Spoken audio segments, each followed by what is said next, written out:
Olá, amados, graça e paz. Aqui é a Catiane Lins, do Ministério Vida, e é uma alegria estarmos juntos mais um dia compartilhando a palavra de Deus. Nós estamos meditando nas cartas do Novo Testamento e nós estamos encerrando hoje a primeira carta de Paulo a Timóteo. Nosso capítulo é o capítulo 6, o último capítulo dessa carta. Nós já vimos que é uma carta bem prática, o apóstolo Paulo encorajando, exortando, ensinando Timóteo, que era um jovem pastor, estava pastoreando a igreja de Éfeso, a como lidar com todas as coisas na igreja local. E aqui, nesse capítulo 6, o início do capítulo, os versículos 1 e 2, é um aconselhamento, uma exortação a respeito daqueles que viviam debaixo do jugo da escravidão. Ele diz ali que todos aqueles que estão sob o jugo de escravidão devem considerar os seus senhores dignos de todo respeito, para que o nome de Deus não fosse blasfemado, para que o ensino do evangelho não fosse blasfemado, principalmente aqueles que tinham senhores cristãos, que eram irmãos em Cristo. A eles deveriam servi-los ainda melhor, porque quem estava se beneficiando do serviço deles, do trabalho deles, era um irmão em Cristo. Nós podemos aplicar essas realidades para a nossa vida hoje, principalmente nesse relacionamento entre patrão e empregado. Então, se temos um patrão crente, irmão em Cristo, aí sim seremos ainda mais diligentes. Não que não seremos com o outro, né? Que seja um descrente. Nós já vimos aqui em 1 Timóteo mesmo, devemos viver sempre para a glória de Deus. A palavra nos ensina a fazermos tudo como se fosse ao Senhor, porque a nossa recompensa vem do Senhor. Mas é porque normalmente quando nós temos esse relacionamento patrão-empregado e é entre irmãos em Cristo, é irmão em Cristo mesmo, vai entender se eu chegar atrasado, vai entender se eu não fizer isso ou aquilo. Então nós precisamos, é como se o apóstolo Paulo estivesse encorajando. Aí é que vocês têm que servir ainda melhor, porque quem está se beneficiando com o serviço, com o trabalho de vocês, é um irmão em Cristo, é alguém que também é fiel a Deus. Então vivam dessa maneira. E nós podemos aplicar isso para a nossa vida. Quem trabalha fora, quem tem um patrão que é irmão em Cristo, não use dessa liberdade, vamos dizer assim, que talvez você tenha para... É como está escrito em Gálatas, né? Não vamos usar da nossa liberdade para dar ocasião à carne, para fazermos as coisas desleixadamente. Pelo contrário, vamos servir ainda melhor. E aí, no versículo 3 em diante, o apóstolo Paulo vai falar sobre duas características que podem afastar alguém, desviar alguém da fé. E essas características são bem importantes para nós hoje, assim como era naquele tempo, continua sendo para nós, para o nosso tempo, para a igreja hoje, que é o amor ao dinheiro. A palavra fala que o amor ao dinheiro fez algumas pessoas, por cobiçarem o dinheiro, desviaram-se da fé e se atormentaram com muitos sofrimentos. Nós vamos ler esses versículos. E também no final desse capítulo aqui, o apóstolo Paulo exorta Timóteo para que ele não entre nessas conversas inúteis, profanas, de ideias contraditórias do que é falsamente chamado conhecimento. Em outra versão diz do que é falsamente chamado ciência. Professando, alguns desviaram-se da fé. Hoje em dia, mais do que nunca, amados, muitas pessoas, por se serem conduzidas pelo ensino da ciência, pelo ensino do conhecimento desse mundo aqui, muitos e muitos cristãos, muitos e muitos líderes têm dado mais valor para os ensinos do mundo, para os ensinos da ciência, do que para o ensino da palavra de Deus. E nós precisamos tomar cuidado, porque isso nos afasta, nos desvia da verdadeira fé em Jesus Cristo. Então eu quero ler alguns versículos para nós prestarmos atenção e para nós entendermos o que nós precisamos Cristo Jesus. Cristo é suficiente para nós. Ele é tudo o que nós precisamos. A palavra de Deus é tudo o que nós precisamos e o nosso coração precisa estar sempre voltado para Cristo Jesus. Então eu quero ler com você dos versículos 3 até o 10. Está escrito assim: se alguém ensina falsas doutrinas e não concorda com a sã doutrina de nosso Senhor Jesus Cristo e com o ensino que é segundo a piedade, é orgulhoso e nada entende.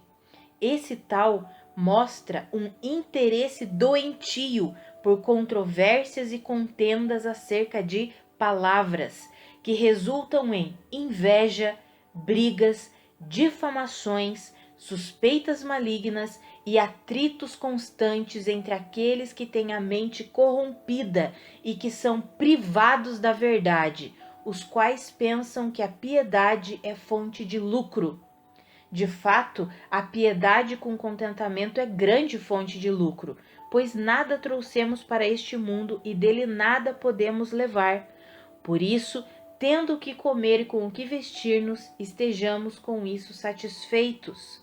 Os que querem ficar ricos caem em tentação, em armadilhas e em muitos desejos descontrolados e nocivos, que levam os homens a mergulharem na ruína e na destruição, pois o amor ao dinheiro é a raiz de todos os males. Algumas pessoas, por cobiçarem o dinheiro, desviaram-se da fé e se atormentaram com muitos sofrimentos. Amados, é um conselho, uma exortação que o apóstolo Paulo estava dando para Timóteo, como um jovem pastor que ele era, e nós podemos pegar esse conselho, essa exortação para nós.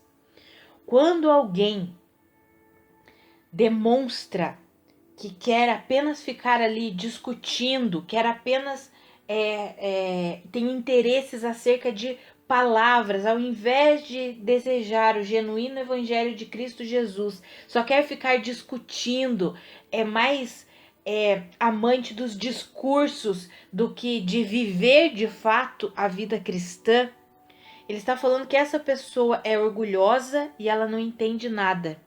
E ela transformou a vida cristã, ou seja, pensam que a piedade é uma fonte de lucro.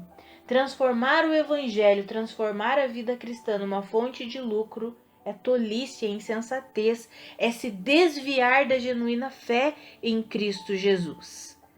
Amados, olha o que a palavra fala ali no versículo 9. Os que querem ficar ricos caem em tentação, em armadilhas e em muitos desejos descontrolados e nocivos, que fazem os homens caírem na ruína e na destruição.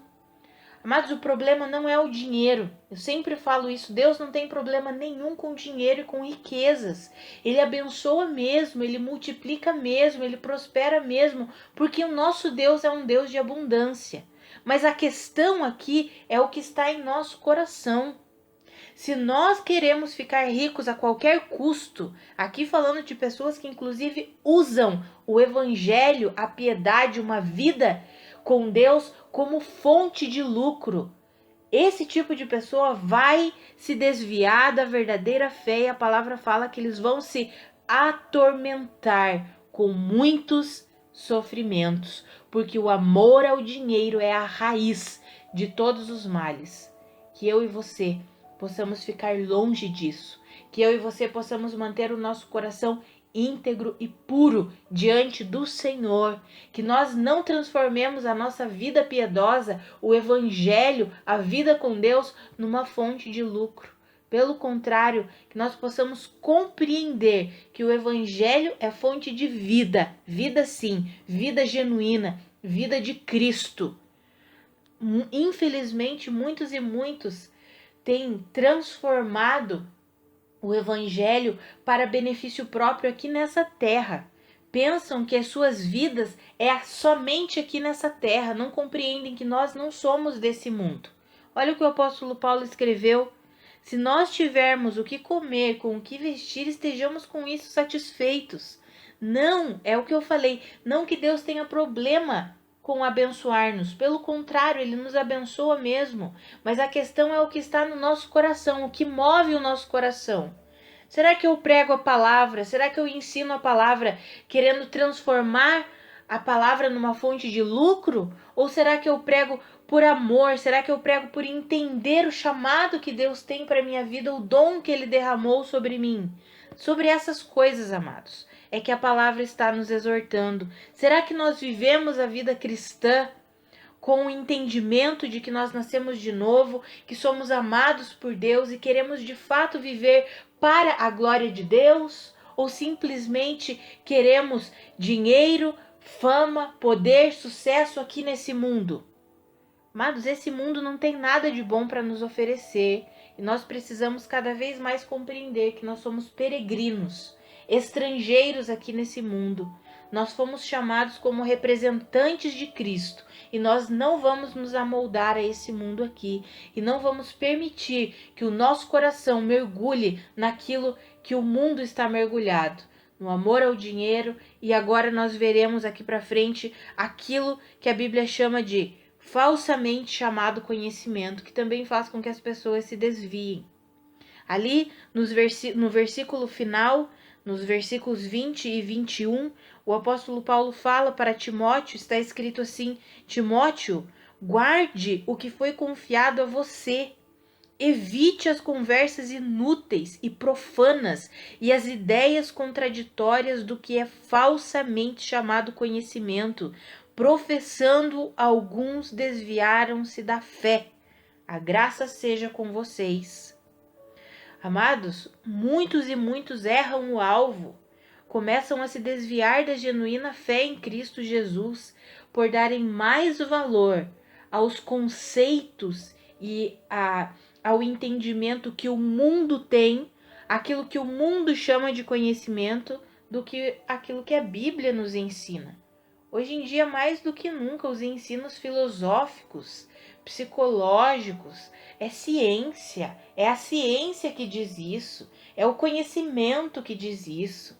E as pessoas têm se enredado por esse rumo, por esse caminho, e têm se perdido da genuína fé em Cristo Jesus. Dão mais valor para os ensinos dos filósofos, dos coaches desse mundo aí, do que a palavra de Deus. Tudo que nós precisamos, nós encontramos na palavra. Todo o ensino e todo o conhecimento que nós precisamos, nós encontramos na palavra. E o princípio da sabedoria é o temor a Deus. Se nós de fato queremos ser pessoas sábias, nós precisamos primeiramente temer a Deus, reconhecer que nós pertencemos a Deus, reconhecer que Deus é soberano sobre todas as coisas. E se Deus é soberano sobre todas as coisas, a palavra dele é soberana sobre todas as coisas. Precisamos dar mais valor à palavra de Deus, precisamos dar mais valor aos ensinos da palavra de Deus. Amados, a palavra nos ensina todas as coisas. Se nós queremos ter uma vida piedosa, uma vida que glorifica a Deus, é na palavra que nós encontramos os conceitos que nós precisamos, os conselhos que nós precisamos, para tudo, para tudo.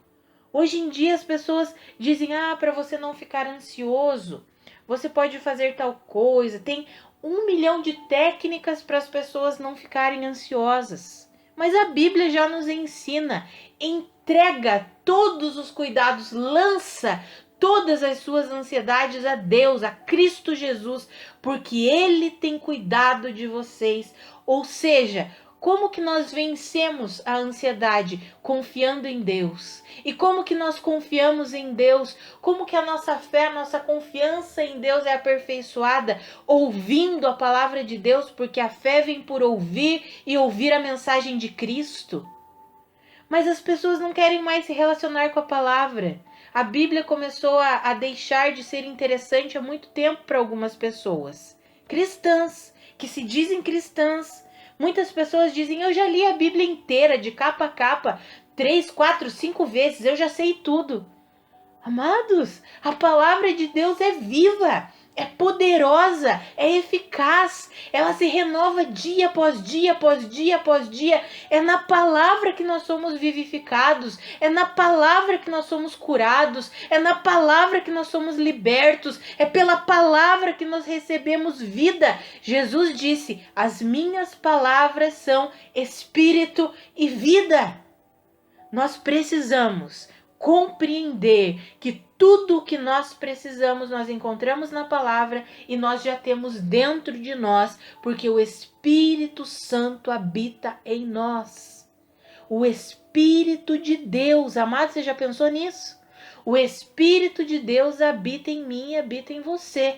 E nós temos o privilégio de termos a palavra de Deus escrita.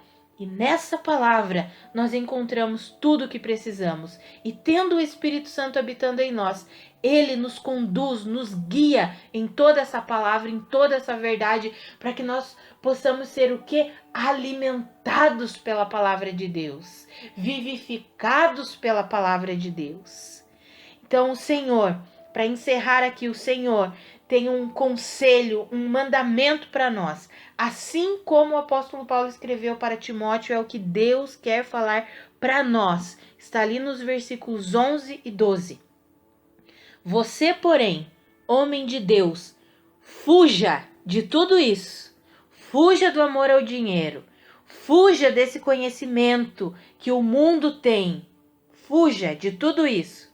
E busque a justiça, a piedade, a fé, o amor, a perseverança e a mansidão. Combata o bom combate da fé.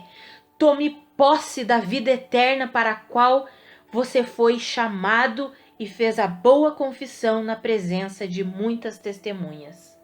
Essa é a palavra de Deus para mim e para você hoje. Encerrando essa primeira carta a Timóteo, o que Deus tem para nós é que nós possamos fugir de tudo isso que nos desvia da genuína fé em Cristo Jesus. Possamos combater o bom combate da fé, que nós tomemos posse da vida eterna que o Senhor conquistou para nós, e que nós possamos buscar diligentemente a justiça de Deus, a piedade, a fé, o amor, a perseverança e a mansidão. Vamos orar? Pai, muito obrigada pela tua palavra, muito obrigada pelo teu ensinamento. Pai, eu oro pela minha vida e pela vida dos meus irmãos, para que nós possamos compreender que a verdadeira vida encontra-se em Cristo Jesus. Que tudo que nós precisamos encontra-se em Cristo Jesus. Pai, que eu e os meus irmãos entendamos que a tua palavra é fonte de vida, que a tua palavra é verdadeiro alimento. Pai, que não tem como nós ficarmos sem a tua palavra. Pai, que eu e os meus irmãos compreendamos que nesse mundo nós não temos nada de bom, nós não encontramos nada de bom. Pai, nós somos vivificados, curados, libertos, enquanto meditamos na tua palavra, enquanto nos relacionamos com o Senhor por meio da tua palavra e por meio da oração. Pai, que eu e os meus irmãos compreendamos isso, o valor do relacionamento contigo, Pai.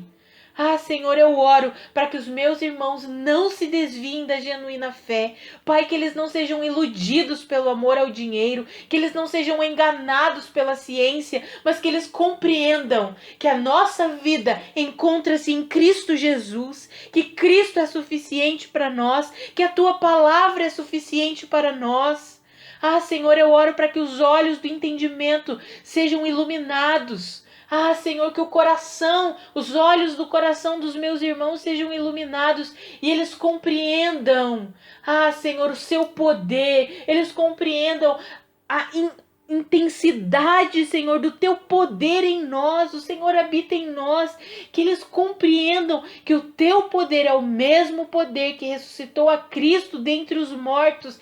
Esse é o poder que atua em nós, nos vivificando, nos dando capacidade, nos dando sabedoria. Que os meus irmãos compreendam isso e que eles não fiquem buscando, correndo atrás do vento, buscando dinheiro, buscando poder, buscando fama, buscando conhecimento nas coisas desse mundo aqui, mas que eles mergulhem cada vez mais no conhecimento de Cristo, que eles mergulhem cada vez mais no relacionamento contigo, Pai.